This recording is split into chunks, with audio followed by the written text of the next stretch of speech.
부채를 붙이기 위해서는 여러 가지 재무적인 문제가 있을 수 있잖아요. 자, 그래서 우리가 가장 주식회사에서 많이 하는 방법 중에 하나가 감자를 하는 거죠. 감자. 자, 그러면 생각지도 않게 갑자기 주식 수가 10분의 1로 줄어드는 경우가 있어요. 그죠? 되게 피곤해져요.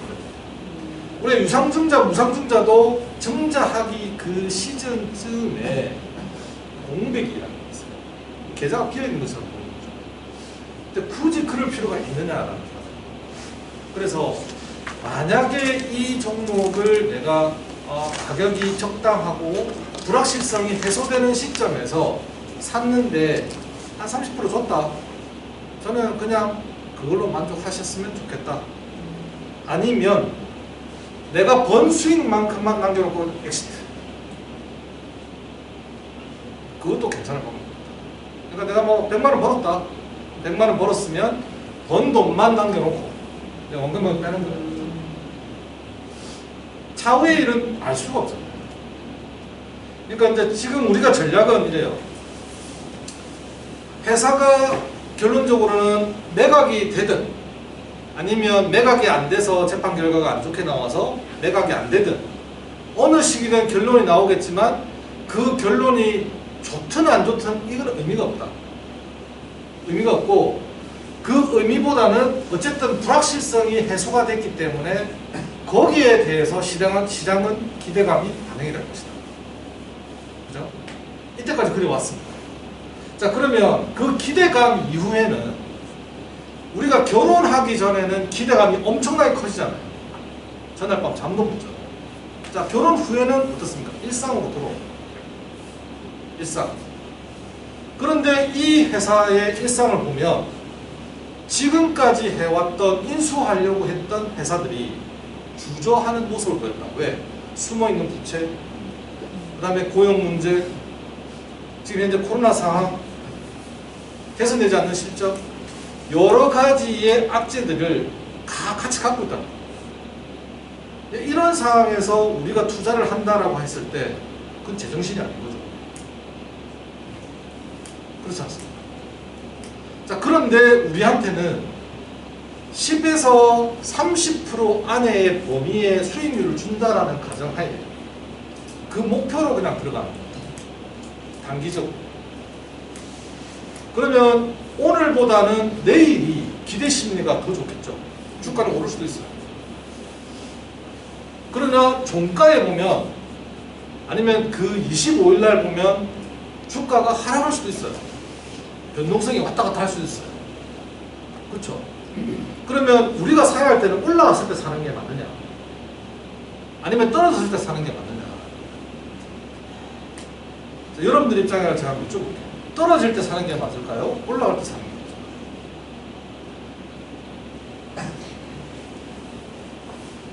떨어졌다 올라가는 확실히 무조건 떨어질 때만 사야 돼요. 왜 그러냐면 전제 조건이 돼요. 여기에 가격은 6,950원이라는 가격이 제한적으로 이미 걸려 있어요. 이 거래량. 그죠? 그러면 우리가 상승을 더 많은 상승을 보기 위해서는 더 낮은 가격에 사는 게 맞는데 여기에서는 이익을 더 많이 보기 위해서 낮은 가격에 사는 게 아니라 최소한의 리스크를 줄인다라는 개념으로 낮은 가격에 사는 안 사줘도 상관없어요. 안 사면 스트레스를 안 받는 거예요. 안 사면 많은 거죠. 하지만 내가 산다라고 했을 때는 이미 샀다라고 가정했을 때는 그 다음부터의 스트레스에 대한 대가가 있어야 된다. 그죠? 자, 그러려고 하면 여기에서 잡느냐, 여기에서 잡느냐, 여기에서 잡느냐에 따라서 스트레스에 대한 대가가 달라집니다. 안 사지면 많은 거예요.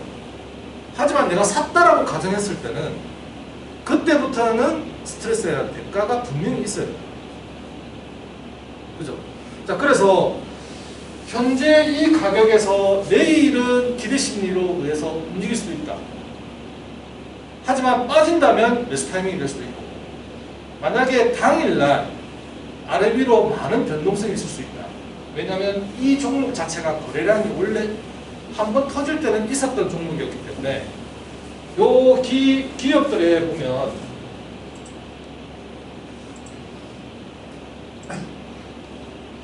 자, 한번 보시면 발행 주식 수가 2억 2,300만 주. 발행 주식 수가. 자, 그렇다라고 하면 액면가 기준으로 했을 때 5,000원짜리의 주식이 2억 2,300만 주란 말은 자본금이 그만큼 있었다는 얘기잖아요. 자, 그런데 여기에 유동 주식, 움직이는 주식이 반이 넘어요. 1억 5,400만 주가 그냥 개인 주주들이 주식 매매를 하는 종목이에요. 주식수가. 그렇기 때문에 거래량은 얼마든지 있다. 얼마든지 있다. 자, 그렇기 때문에 현재의 이 기업을 내가 매수하고자 한다. 그러면 시간은 짧은 시간 안에 얼마를 벌 수 있느냐? 아까 대략 말씀드린 대로 10에서 15% 아니면 맥시멈 30%까지. 30%가 되려고 하면 내가 낮은 가격에 사야만 가능한 금액입니다. 그래서 이제 지금부터는 만약에 내일 혹시나 생각지도 않게 많이 빠지네, 많이 빠졌네 라는 느낌은 내가 사놔도 되겠다라는 느낌으로 봐주시는 게 좋겠다.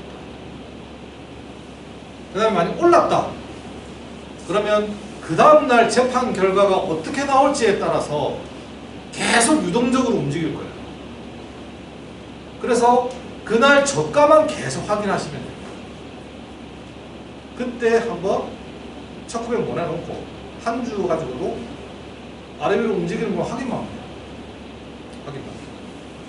그렇게 일단 대응하시고, 단 여기서 주의할 점은 큰 돈이 일시에 한 방에 들어가면 안 된다는 얘기예요.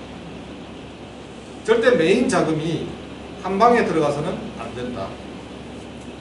그런 불확실성을 키우기 때문에 떨어질 때마다 계속 물타기가 들어가질 거고, 그건 안 된다는 거예요.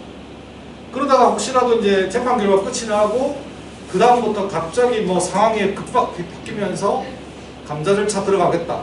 주가 그 다음부터 쏟아져 버려요. 이런 것들을 우려 안 할 수가 없기 때문에 우리는 단순히 재판 결과에 대한 이슈에 대해서 투자할 뿐이지, 이슈가 끝나고 나면 거래량이 그 다음부터 계속 평타 쳐버립니다. 쭉 자버려요. 앞에서 거래가 엄청나게 많이 발생했기 때문에 그 다음에 일어날 거래량은 연속적으로 큰 거래량이 발생하지 않는다. 그래서 그 점은 주의를 하셔야 됩니다. 자, 그 다음에 밑에를 한번 보시면